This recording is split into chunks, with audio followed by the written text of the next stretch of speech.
ભારતમાં રાતોરાત રૂપિયાવાળા થઈ જવું હોય તો બે સહેલા રસ્તા છે.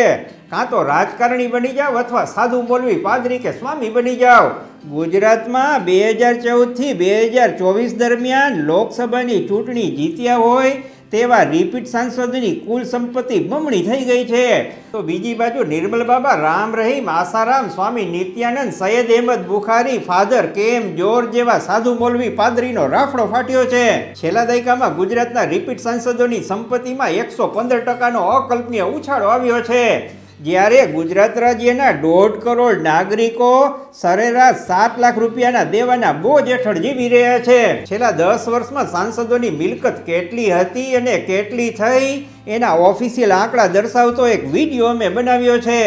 આખો વિડીયો જોવો હોય તો મારા નામ નીચે જે લિંક આપી છે તે ખોલો. જો તમે આ વિડીયો ઇન્સ્ટાગ્રામમાં જોતા હો તો સ્ટોરીમાં જઈને લિંક ખોલી શકો છો. નમસ્કાર.